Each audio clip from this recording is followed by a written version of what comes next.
कितना? आप पूछोगे नहीं 3 पल्ले कैसे हुआ डॉक्टर साहब? 3 पल्ले अधिकतम इसलिए कह दिया यह एक पूर्ण कोटि, क्या एक पूर्ण कोटि या 3 पल्ल यदि कोई जीव किसी कारणवश कोई मुनिराज किसी को संयम प्रदान कर दें, भोग भूमिया जैसे भोग भूमिया जी संयमी तो होती नहीं है, लेकिन मान लिया जाए तो नहीं तो एक पूर्व कोटि, कुछ कम एक पूर्व कोटि 5वें गुणस्थान का काल है, 6वें गुणस्थान का काल है अंतर्मूरत, 7वें गुणस्थान का काल 6वें से आधा, कितना है 6वें से आधा, 8वें गुणस्थान का काल है 7वें से आधा, 9वें गुणस्थान का काल है 8वें से आधा, 10वें गुणस्थान का काल है 9वें से आधा और 11वें गुणस्थान का काल है 10वें से आधा और 12वें गुणस्थान का काल है 11वें से आधा और 13वें गुणस्थान का काल है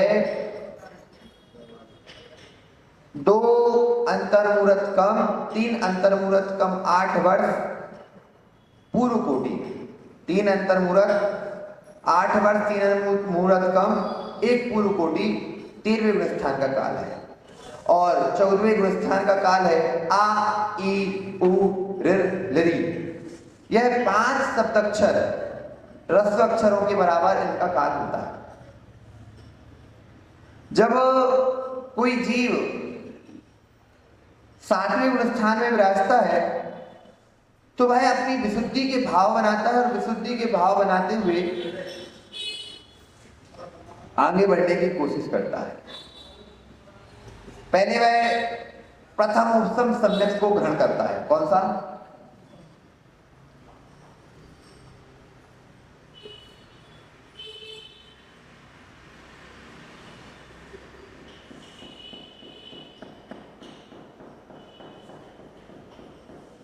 प्रथम उपसम सम्यक तो अर्थात अनंतानुबंधी 4 क्रोध मान माया लोभ दर्शन होने की 1 2 अथवा तीनों प्रकृतियों का उपशमन से मिथ्यात्व गुणस्थान से 4 5 और 6 यानी चौथे 5वें 7वें गुणस्थान में जो उपसम सम्यक प्राप्त होता है उसे प्रथम उपसम सम्यक कहते हैं। क्या कहते हैं? हाँ, 4 5 और 7 छठा तो गिनने का है, 4 चौथा 5वां और 7वां उसे प्रथमोपसम सम्यक कहते हैं। इसके साथ श्रेणी आरोप नहीं होता। जहां पर कहा कि उपसम सम्यक की प्रथमोपसम सम्यक श्रेणी आरोप नहीं हो सकता। यदि कभी प्रथमोपसम सम्यक करना है, यदि श्रेणी आरोप करना है तो द्वितीय उपसम सम्यक के स्वाद होता है। किसके द्वारा? द्वितीय उपसम सम्यक। द्वितीय उपसम सम्यक का अर्थ होता है कि उपसम श्रेणी चढ़ने के सम्मुख अवस्था में 6 उपसम सम्यक से जो उपसम सम्यक प्राप्त होता है उसे द्वितीय उपसम कहते हैं। अब कोई जीव है, उसने 6 उपसम सम्यक के साथ 6वें 7वें गुणस्थान में था। अब उसे क्या करना है कि श्रेणी आरोहण करना है। क्या करना?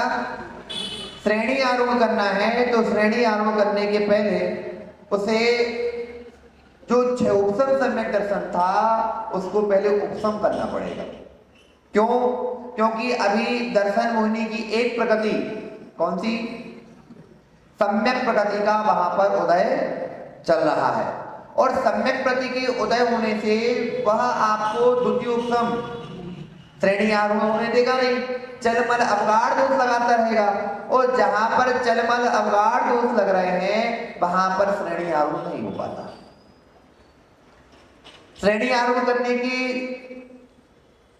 निमित्त जुटाने के लिए सबसे प्रथम निमित्त है उपसम सम्यक दर्शन। कौन सा? उपसम सम्यक दर्शन हो या छायक सम्यक दर्शन हो। उपसम सम्यक दर्शन हमने प्रथम उपसम तो बता दिया ना, तो द्वितीय उपसम हो गया। तो उपसम सम्यक दर्शन होना, द्वितीय उपसम सम्यक दर्शन होना, उसके बाद ही आप श्रेणी आरोहण कर सकते हो। यानी पहले आप अनंतानुबंधी की विषय योजना करें, क्या करें? पहले श्रेणी चढ़ने की विधि है कि क्षयोपम सम्यक्ति अप्रमत्त संयत मुनिराज। देखो द्वितीयोपम किसको होगा? अप्रमत्त वाले को होगा, प्रमत्त वाले को नहीं। किसको? सातवें गुण स्थान वर्ती। किसको होगा? जब वह स्वस्थान सतिशय गुण स्थान को प्राप्त करने की कोशिश करेगा तो पहले वह क्षयोपम सम्यक्ति अप्रमत्त मुनिराज अनंतानुबंधी की विषयोजना करेंगे। क्या करेंगे? एक बार विषयोजना हो चुकी उनकी। क्यों? क्योंकि अनंतानुबंधी की उन्होंने पुनः अन्य अन्य उसमें परिवर्तित कर चुके हैं, अप्रत्यक्षान प्रत्यक्षान संजुलन। लेकिन अब फिर से करना है, परमुख से उत्पन्न करना है, तो अभी उनको पूरा दबाना है। क्या करना है? पुनः उसको दबाएंगे, क्योंकि यदि नहीं दबाएंगे और परमुख से भी उदय में लाएंगे तो वह उपसम सम्यक द्वितीय उपसम सम्यक नहीं होने देंगे। तो पहले चार अनंतानुबंधी क्रोध मान माया लोभ का उपशमन होगा। किसका? विषयोजना होगी। फिर उसके बाद रुक जाएंगे, विश्राम करेंगे। उत्तम दादा, मुनिराजों को भी कोई कार्य करने के बाद विश्राम करना पड़ता है। यदि उपसम श्रेणी चढ़ रहे हैं तो वहां पर विश्राम होगा। पहले अनंतानुबंधी की विषय योजना हुई, क्योंकि आपने ध्यान दिया होगा कि थोड़ा थोड़ा पानी निकल रहा किसी पाइप से। यदि ज्यादा निकल रहा, पूरा आ रहा, तो अपन एक बार में बंद कर सकते, लेकिन जो थोड़ा थोड़ा चुचाता है उसको टाइम लगता है ठीक करने में। लीकेज हो रहा है, जो लीकेज को पहले ढूंढो, फिर कहां से निकल रहा है उसको देखो, कैसी फूटा है वो देखना है, फिर उसमें क्या लगाया जा सकता है। तो यहां पर उन्होंने क्या किया कि उस पाइप को दो भागों से काटा और वहां पर दूसरा पाइप फिट कर दिया। अब लीकेज नहीं होना चाहिए। उन्होंने एमसी लादी लगाई कि अब अनंतानुबंधी की क्रोध मान माया लोभ नहीं आनी चाहिए। फिर उन्होंने क्या किया कि वहां पर रखने के बाद रुक गए, विश्राम किया, और विश्राम करने के बाद अब दर्शन मूल का उपशमन करो या क्षय करो। क्या करना है उन्हें? उपशमन करेंगे या क्षय करेंगे। यदि क्षय करती हैं तो छायक छपक श्रेणी आरूढ़ होगा। क्या होगा? और यदि उपशम करते हैं तो कौन सा? उपशम श्रेणी आरूढ़ होना है। ऐसा भी है कि छायक सम्यक दर्शन प्राप्त कर लिया और उपशम श्रेणी पर आरूढ़ हो गए, क्योंकि अभी उन्होंने छायक सम्यक दर्शन प्राप्त किया है, श्रेणी पर आरूढ़ नहीं हुए। जब उनका अधाकरण परिणाम नहीं होगा, अधाकरण परिणाम उनका निश्चित करेगा कि अभी कहां पर जाने वाले। दर्शन का उपशम करो या दर्शन हो की छपड़ा करो। अब दर्शन का उपशमन और छपड़ा दोनों हो चुकी, या तो छपड़ा की है या उपशमन किया है, फिर उसके बाद फिर विश्राम होगा। अब अधा प्रवृत्तकरण परिणाम प्रारंभ होंगे। कौन से प्रवृत्तकरण? कौन से परिणाम? अधा प्रवृत्तकरण। जब कोई जीव सातवें गुण स्थान में होता है तो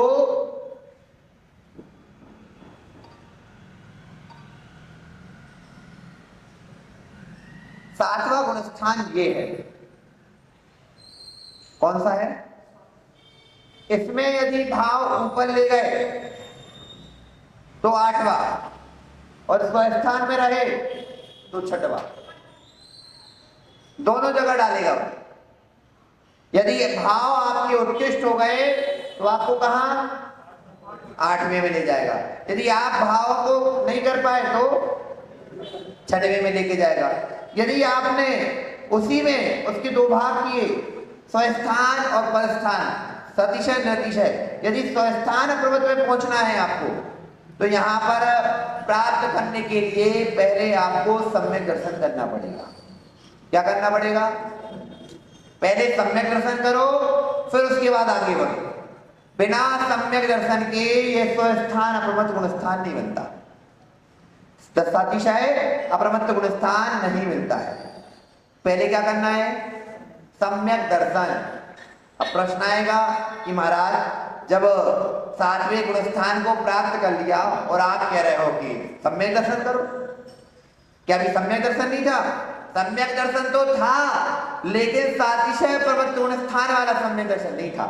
उसको यदि प्राप्त करना है तो पहले प्राप्त करो किसको? या तो इसको करो, इसमें द्वितीय कर दो, द्वितीयोपम सम्यक दर्शन या छायक सम्यक दर्शन। जब आप द्वितीयोपम और छायक सम्यक दर्शन प्राप्त कर लोगे, फिर उसके बाद इसी गुण स्थान में अधा प्रवत्तकरण होगा। क्या होगा? जब इसका अंतिम समय प्रारंभ होगा तो वहां पर अधा प्रवत्तकरण प्रारंभ होगा। अब कोई मुनिराज है, जैसे भरत चक्रवर्ती है, भगवान आदिनाथ है, जितने भी 24 तीर्थंकर मुनिराज हुए हैं या कामदेव आदि हुए हैं, जिनका छायक सम्यक दर्शन पहले से था। क्या था? छायक सम्यक दर्शन पहले से था। तो छायक सम्यक दर्शन पहले होने के कारण जितनी भी प्रक्रिया बताई है वो कुछ नहीं करती, क्योंकि अनंतानुबंध की विषय योजना इसलिए की जा रही है क्योंकि उसका उपगमन करना है।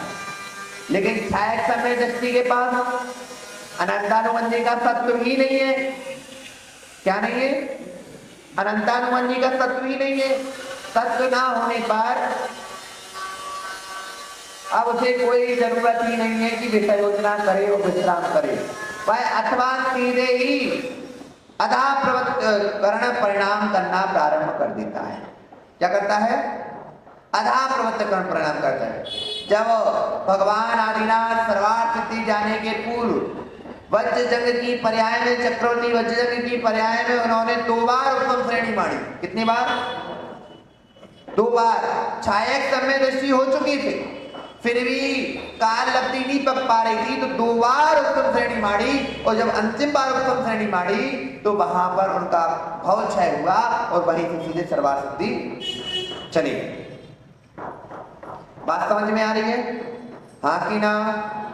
चलो अब अपन स्वस्थान अप्रमत्त की विशेषताएं बताते हैं। कौन सा ध्यान है? धर्म ध्यान है। 5 महाव्रत और 28 मूल गुणों तथा शीलों से युक्त है तथा अनुपसमक या अचपक है। कोई छपक या उस श्रेणी में राहुण नहीं है।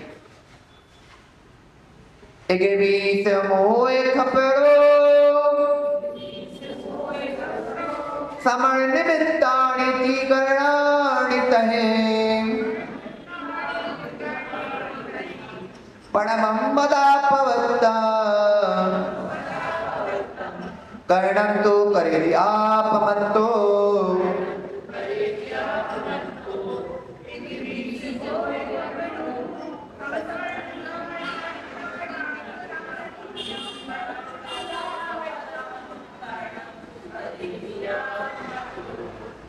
आचार्य भगवंत कहते हैं कि अप्रत्यक्षान, प्रत्यक्षान और संजनन संबंधी क्रोध, मान, माया, लोभ, इस तरह 12 और 9 हास्यादिक 9 कथाएं कुल मिलाकर मोहिनी कर्म की 21 पतंजों के उपशमन या क्षय करने को आत्मा के 3 करण अथवा 3 प्रकार के विशुद्ध परिणाम निमित्त रूप हैं। अधाकरण, अपूर्वकरण और अनिवृत्तीकरण। अधाकरण, अपूर्वकरण और अनिवृत्तीकरण। जब अधाकरण, अपूर्वकरण, अनिवृत्तीकरण होता है, उनमें सातिशय अप्रमत्त अर्थात जो श्रेणी चढ़ने के लिए सम्मुख उद्यत हुए वह नियम से पहला अधा प्रवत्तकरण करता है। कौन सा करण? अधा प्रवत्तकरण गुण स्थान को प्राप्त करता है।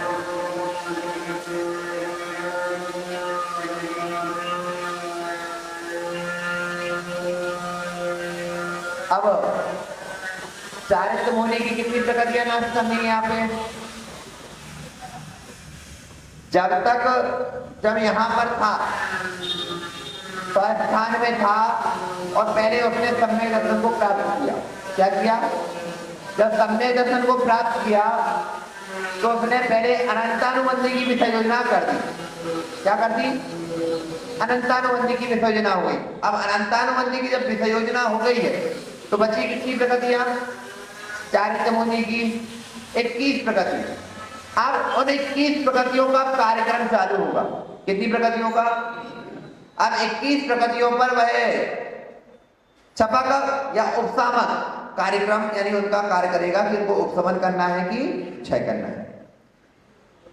3 करण कौन कौन से? अधाकरण, अपूर्वकरण और अनुवृत्तिकरण। जय मां ओवरे मावा हेटिंबावे सरी सगा होती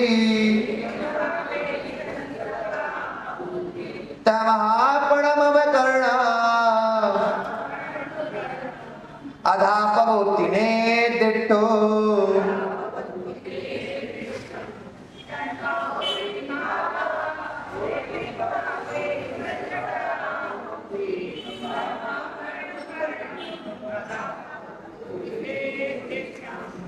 कहते हैं कि जिन परिणाम विशेष के द्वारा दर्शन मोहिनी और चारित्र मोहिनी के उपसम आदि रूप विवक्षित भाव उत्पन्न किए जाते हैं उन परिणामों को करण कहते हैं। क्या कहते हैं? परिणाम अर्थात करण, परिणाम अर्थात करण कहा जाता है। अब यह 3 प्रकार के करण है। पहला करण है अधापवत् करण। कौन सा? जहां भिन्न समयवर्ती जीवों के परिणाम समान भी हो सकते हैं और भी सदृश भी हो सकते हैं। समान भी होंगे और भी सदृश होंगे।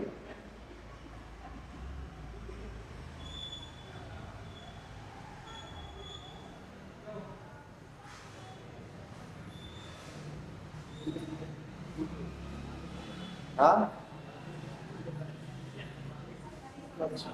कहाँ पे? अतः प्रवर्तन काल में से ऊपर के समवर्ती जीव के परिणाम नीचे के समवर्ती जीव के परिणाम सादृश्य अर्थात संख्या और विशुद्धि की अपेक्षा समान होते हैं। इसलिए इसे प्रथम समान भी हो सकते, विदश भी, दोनों होते हैं। अब सुनो, आप देखो,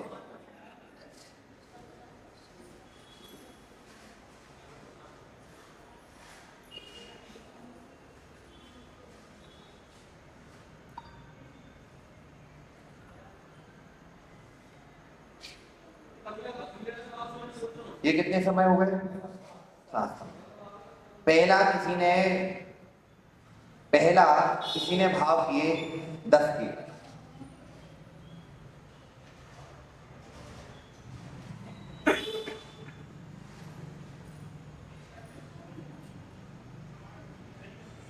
पहले समय में किसी जीव ने, पहले मुनिराज ने 10 भाव किए।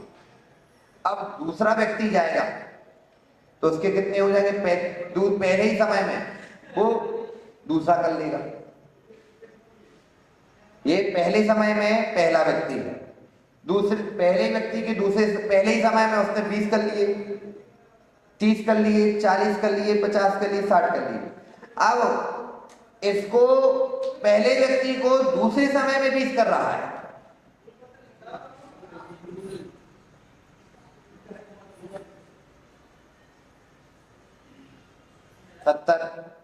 अब देखो, पहला व्यक्ति पहले समय में, दूसरे समयवर्ती के दूसरे समय में कितना हुआ? 20। और उसी दूसरे समयवर्ती के पहले समय में कितने हो गए? अब एक समान हो गए कि नहीं हो गए? विदस्य बन रहे हैं। विशुद्धि के आधार पर जो व्यक्ति, अब जैसे अपन व्यापार करते हैं, क्या कर रहे हैं? व्यापार कर रहे हैं। तो व्यापार में कोई व्यक्ति 100 साल से व्यापार कर रहा था, उसने आज तक 1 करोड़ रुपए कमाए। कितने कमाए? और कोई व्यक्ति 1 साल में ही लगा और उसने 1 साल के अंदर ही 1 करोड़ कमा लिए। काम दोनों का एक सा है, समझो। दोनों काम आधा प्रवृत्तकरण है। क्या है? आधा प्रवृत्तकरण है। तो अब ये बताओ,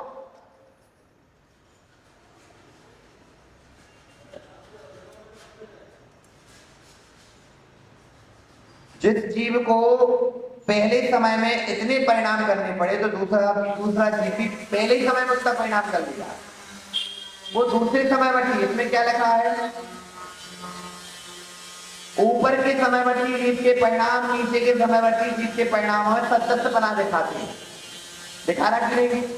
ये दूसरे समयवर्ती है और इसका तत्व बना आ गया कि नहीं आ गया। ऐसे बढ़ते हुए पूरी टेबल बन जाती है। तो आचार्य प्रबंध का आधा प्रबंधकरण क्या कहा इसका? आधा यानी क्या हुआ? नीचे, जो नीचे की ओर प्रवृत्ति कर रहा हो। क्या कर रहा हो? जो नीचे की ओर प्रवृत्ति कर रहा हो उसका नाम है आधा प्रबंधकरण। क्या नाम हुआ? जहां भिन्न समवर्ती जीवों के परिणाम समान भी हो सकते हैं और भिन्न भी हो सकते हैं। अब देखो डॉक्टर साहब, एक समय में भिन्न समवर्ती के समान हो रहे और उसी जीव के समान हो रहे, क्या हुए? इनमें समान हुए क्या?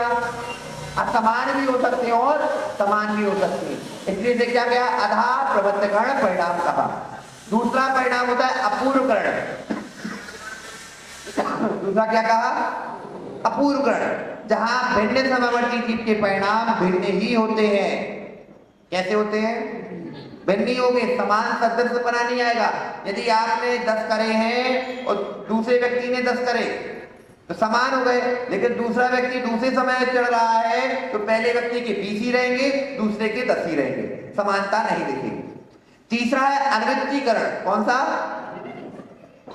जहां समान समयवर्ती जीवों के परिणाम भी समान ही होते हैं। यदि आप जाओगे कोई भी कैटेगरी हो, अब जैसे जज होते, जज हाई कोर्ट में कितने भी जज बैठ जाए, चाहे चीफ जस्टिस हो चाहे उनके अदर जस्टिस हो, लेकिन जब जाएंगे तो सबका प्रोटोकॉल एक सा होगा, उनके अंदर कोई परिणाम भेद नहीं होंगे, सबकी सैलरी एक, पोस्ट एक, ग्रेड एक, फैसिलिटी एक, दोनों तीनों में कोई अंतर नहीं रहेगा। यदि सिविल का जज है, सिविल जज है और सिविल कोर्ट में बैठता है और हाई कोर्ट के जज में अंतर हो सकता है। क्या होगा? यदि कोई कलेक्टर है, आज कलेक्टर बना है और कोई 50 साल से कलेक्टर था, दोनों की ग्रेड में कोई अंतर नहीं। ऐसा भी हो सकता है आज का कलेक्टर उसने पावर को साथ में लेकर आया और उससे आगे भी जा सकता है, लेकिन समान नहीं होगा, उसका पावर अलग रहेगा। ऐसे ही आचार्य लोगों ने तीनों करणों को बताया। तीनों करणों में एक जीव की अपेक्षा और नाना जीव की अपेक्षा। यदि तीनों कर्ण नाना जीव की अपेक्षा से कहे जाते हैं, तीनों कर्ण किसकी अपेक्षा से? नाना जीवों की अपेक्षा, क्योंकि जो भाव बन रहे हैं, जो भाव हो रहे हैं, उनको जब हम देखते हैं तो हम तुलनात्मक भाव बनाते हैं। गुणस्थान क्या हो रहा है? तुलनात्मक है कि इसके गुणस्थान ऐसे और इनका गुणस्थान ये, तुलना की जा रही कि नहीं की जा रही? अपूर्वकरण, अधाकरण। बोले भैया अधाकरण परिणाम है, तो बोले डॉक्टर साहब का अधाकरण का परिणाम अलग, गुलाब दादा का अलग, उत्तम दादा का अलग, अनिल जी का अलग, बैद जी का अलग, विष्णु का अलग। क्यों? क्योंकि इन सब के परिणामों में समानता भी हो सकती है और विभिन्नता भी हो सकती है।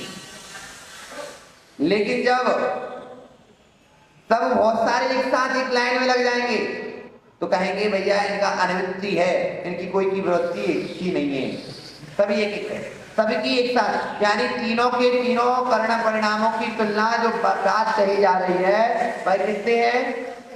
विभिन्न जीवों की अपेक्षा है।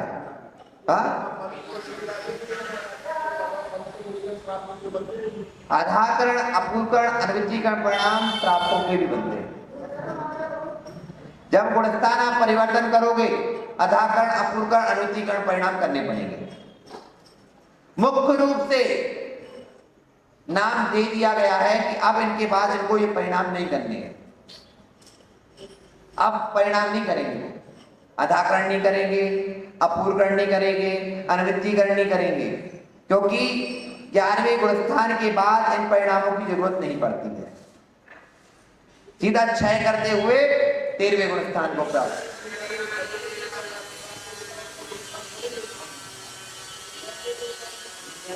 जब पहला गुणस्थान प्राप्त करते हैं, पहले गुणस्थान से जब चौथा गुणस्थान प्राप्त किया जाता है, तब 5वें से 7वें में जाते हैं, तब अधाकरण, अपूर्वकरण, अनुवृत्तीकरण गुणस्थान प्राप्त करते हैं। यानी गुणस्थान आपको एक से दिखेंगे, आधाकरण, अपूर्वकरण, अनवितीकरण सब एक साथ दिख रहा है। अब जैसे केंद्र है, केंद्र में कौन कौन है? प्रधानमंत्री, वित्त मंत्री, गृह मंत्री, रक्षा मंत्री सब है। वो राज्य में कौन कौन है? प्रधान, मुख्यमंत्री, वित्त मंत्री, गृह मंत्री, कृषि मंत्री सब है कि नहीं है? लेकिन सबके कार्यक्रम और पावर कैसे है? ये सब देश के परिणाम है। सातवें गुणस्थान वर्ती मुद्राज जो परिणाम कर रहा है, राकरण, अपूर्वकरण आदि, वो किनके परिणाम है? देश के परिणाम। और जो पहले गुणस्थान में चल रहा है वो राज्य के परिणाम है। क्या आपके मंदिर में कोषाध्यक्ष नहीं है? गृह मंत्रालय का मंत्री नहीं है? देखरेख करने वाला नहीं है? सुरक्षा विभाग वाले नहीं है? आवास मंत्रालय है कि नहीं है? क्या आप पूरे शहर का आवास कर रहे हो? आप क्या नगर पालिका बन जाए या कुछ हो जाए तो आपके यहाँ भी नगर पालिका के अंदर भी ये पूरे पद होते, कोषाध्यक्ष होता है, महापौर होता है, सब होते कि नहीं होते? उन सबको यही कार सबका एक साथ दिख रहा, लेकिन सबकी कैटेगरी अलग अलग है। पहले की कैटेगरी ऊपर है, फिर दूसरे की उससे नीचे है, तीसरे की सबकी नीचे चली जा रही है। लेकिन ये मुख्य कैटेगरी की बात चल रही है। किसकी चल रही है? मुख्य कैटेगरी की बात चल रही है। अब यहां पर ऊपर पहुंच गए, अब आधार प्रबंधकरण की कोई जरूरत नहीं है। जैसे ही 9वां गुण स्थान प्राप्त करेंगे सबके समान भाव हो जाएंगे। क्या हो जाएंगे? अब देखो, अब एक चीज ध्यान लगाओ, अथाह प्रबंधकरण के बाद अनवितीकरण और अपूर्वकरण बात कही। क्या कही? अनवितीकरण और अपूर्वकरण, अनवितीकरण। तो कह रहे हैं कि एक जीव की अपेक्षा, अब जैसे कोई नदी है, क्या है? अब पानी बरसना प्रारंभ हुआ, नदी पूरी खाली थी, गड्ढे थे। अब कई बार नदी को भरने में समय लगता है। नदी पूरी समतल मिल गई, नदी पूरी समतल मिल गई तो नदी आगे आगे भागती जा रही है। पहले उसको गड्ढा भरना पड़ेगा। क्या करना पड़ेगा? पहले गड्ढा भरेगी, और जब गड्ढा भर जाएगा फिर उसके बाद आगे बढ़ पाएगी। तो पहले समयवर्ती जो परिणाम बन रहे हैं, तो पहले वो समयवर्ती जो जीव है वो पहले गड्ढा भर रहा है। क्या कर रहा है? गड्ढा भर रहा है। फिर दूसरे समय में जो जीव चढ़ा वो क्या कर रहा है? उसके पास तो गड्ढा भरा था पहले से, तो उसने सीधे वो दूसरे समयवर्ती ने पहले समय में ही परिणाम कर लिए। किसने कर लिए? तीसरे समयवर्ती के। ऐसे पहले आधार प्रबंधकरण में गड्ढा भर गया। अब हमने कहा कि अब तुम्हारा गड्ढा तो भर चुका है, अब पहुंचना कहां है? लक्ष्य पर। तो आचार प्रबंध कैसे? जैसे कोई लकड़ी नदी के अंदर डाल दी जाए। एक समय पहले लकड़ी डाली गई और दूसरे समय में लकड़ी डाली गई, तो उन्होंने कहा ये गड्ढे बनने वाला कार्यक्रम नहीं बचा यहाँ पे। जिस समय जो लकड़ी पहले गई जो पहले गई वो पहले पहुंचेगी, और जो दूसरे समय में गई तो वो दूसरे समय में पहुंचेगी। बात समझ में आ रही है? फिर तीसरे समय वाली तीसरी समय में पहुंचेगी। अब लेकिन हुआ क्या कि आगे बांध बना है। क्या बना है? चाहे तुम पहले समय में आओ चाहे दूसरे समय में आओ, यदि बांध पे रुक जाओ, और जैसे बांध पे रुके अब सबको एक साथ छोड़ा जाएगा। क्या छोड़ा जाएगा? अब एक साथ छोड़ा जा रहा है, तो एक साथ छूटेंगे जितनी भी लकड़ियां होंगी वे सभी एक सी ही, कोई में उनमें अनविती नहीं दिखेगी। दिखेगी क्या? यदि पहले समय पूरी लकड़ियां एक बार छोड़ी गई है तो उनमें कोई अनवितीकरण परिणाम यानी वृत्ति नहीं दिखने वाली। अलग अलग वृत्ति नहीं, सबकी एक सी वृत्ति दिखने वाली है। कि क्या दिखने वाली? ये आपको समझ में आया? अनवितीकरण, अपूर्वकरण, आधाकरण। डॉक्टर साहब,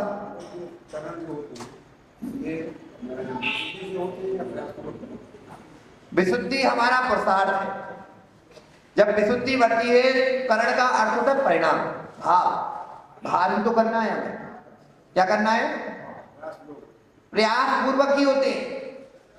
जब आपके पास आप विराजे हैं और बैठे हैं और आपके पास हर प्रकार की चीजें आपके मन में आ रही हैं बार बार, इच्छा निरोधो तपा। क्या? इच्छा निरोधो तपा। छठवें गुण स्थान वर्ती मुनिराज इच्छा का निरोध करते हैं। क्या किया हमने? इच्छाओं का निरोध किया। जब इच्छाओं का निरोध किया तो विशुद्धि बनी, सातवां गुण स्थान प्राप्त किया। अब सातवां गुण स्थान जो परिणाम निरोध के परिणाम हुए थे वही विशुद्धि को दिला रहे हैं, और वही विशुद्धि आगे आगे बढ़ती जा रही है। क्या हो रही है? विशुद्धि से ही विशुद्धि प्राप्त होती है। और अब वितर्का सुतम धर्म ध्यान प्रारंभ हुआ। कौन सा? आज्ञा विचय, अपाय विचय, संस्थान विचय, लोक विचय, ये 4 प्रकार के धर्म ध्यान प्रारंभ हुए। और धर्म ध्यान करते करते आज्ञा विचय में, अपाय विचय में, लोक विचय में, संस्थान विचय में, अब वो देख रहे हैं, देखते देखते देखते विशुद्धि बन रही है, विशुद्धि वो बढ़ती जा रही है, धर्म ध्यान बढ़ता जा रहा है, चारों प्रकार के धर्म ध्यान हो रहे हैं, और 7वें गुण स्थान में धर्म ध्यान चल रहे हैं। और जैसे ही धर्म ध्यान बढ़े, धर्म ध्यान में विशुद्धि बनी। आप ये बताओ डॉक्टर साहब, आपको पता चल जाए कि आप जो चीज पहले भूल गए थे, आपको विस्मरण में थी, या आपको कोई चीज समझ में नहीं आ रही और वो समझ में आ जाए, तो कितना आनंद आता है। पुरुषार्थ क्या किया आपने? पुरुषार्थ क्या चल रहा था? समझने का पुरुषार्थ चल रहा था। किसका? समझने का पुरुषार्थ चल रहा था। जब समझने का पुरुषार्थ पूरा होता है तब आपको क्या होता है? अरे ये बात थी। अचानक अंदर ही अंदर श्रुत की महिमा चल रही है, आह्लाद भाव आ रहे। वह आह्लाद भाव किससे हुए? जब आप समझने के परिणाम कर रहे थे, और जैसे ही वह परिणाम किए तो अधा प्रवृत्त कर्ण परिणाम प्रारंभ हो गया। क्या हुआ? क्योंकि पहले आपने उपशमन किया या क्षय किया, अनंतानुबंधी और दर्शन मोहिनी का, फिर उसके बाद आपने परिणाम करना प्रारंभ किए। अब उसके परिणाम वहां उसको समझ में नहीं आएगा कि हमारे साथ क्या हो रहा है, क्योंकि समय भी कितना है, 48 मिनट के लिए बैठे हैं, सामायिक कर रहे हैं, और सामायिक करने के बाद पता चला कि वे तो छायक समय दृष्टि थे। उन्होंने अपना इतना पुरुषार्थ किया और जाकर केवली भगवान बन गए। कितना समय लगा? वे तो अपने सुरत में तल्लीन थे, सुरत में तल्लीन होते होते अंदर ही अंदर सुख की गवेषणा कर रहे थे। आज्ञा विचय, अपाय विचय, संसार विचय, लोक विचय, धर्म ध्यान कर रहे थे। और धर्म ध्यान हो कैसे रहे थे? पुरुषार्थ पूर्वक। किसके पूर्वक? पुरुषार्थ पूर्वक। इसमें काल लगती कोई कार्य नहीं करती। पुरुषार्थ करोगे तो ही वह कार्य हो पाएगा। क्या करोगे? पुरुषार्थ करोगे तो ही वह कार्य होगा। उस पुरुषार्थ के बलबूते विशुद्धि बनी, और विशुद्धि ने अधाकरण, अपूर्वकरण, अनित्यकरण परिणाम बना दिए। बात समझ में आई? हाँ कि ना? कोई प्रश्न? प्रश्न है?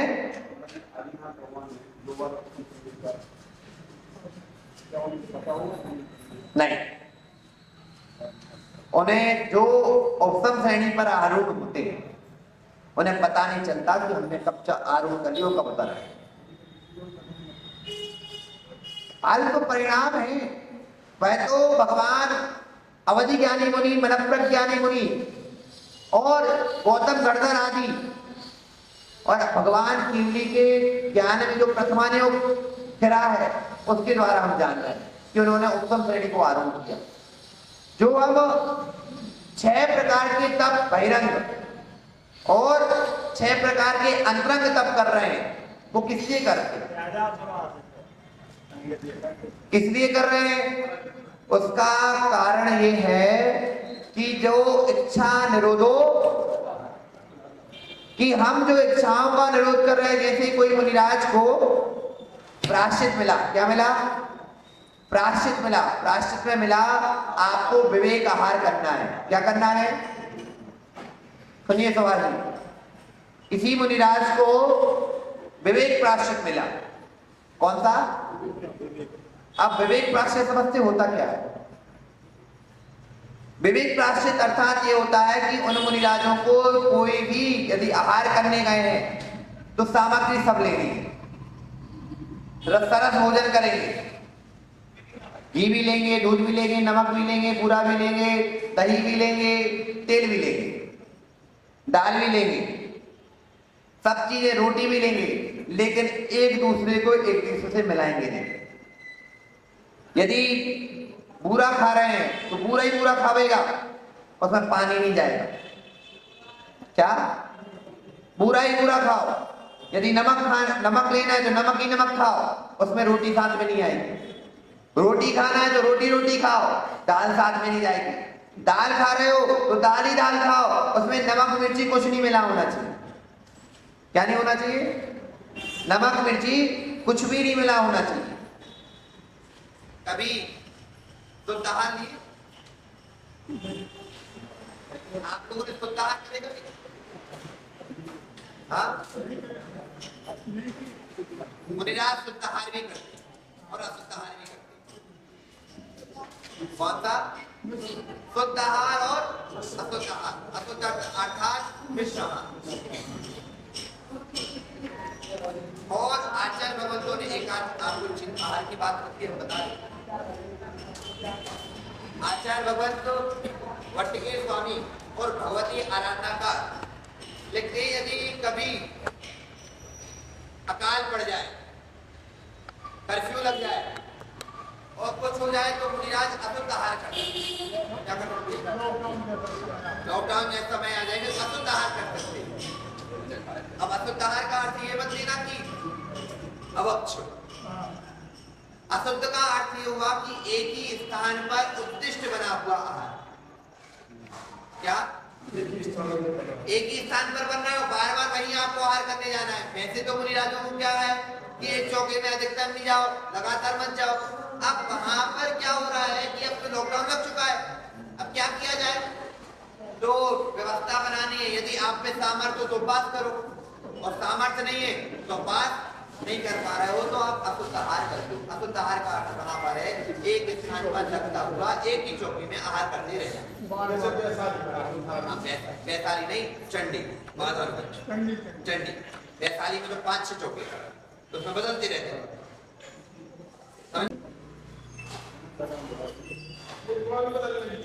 उनकी जो वो क्या नाम चित्राबाई थी, वो कहीं जाने नहीं देती। यदि जाते थे वो पकड़ के ले आते। ले ले ले बोला ले खा ले खा ले दूध ले बाबा लेते क्या थे? विमल बाबा लेते क्या थे? आम खाना और पूरा मूछा वाले ना पूरे थे, पूरा दांत तो थे नहीं तो आम पीते थे, पूरा मूछा वाले थे। तो अब क्या शुद्ध आहार और अशुद्ध आहार, बात समझ में आ रही है? और आपका समय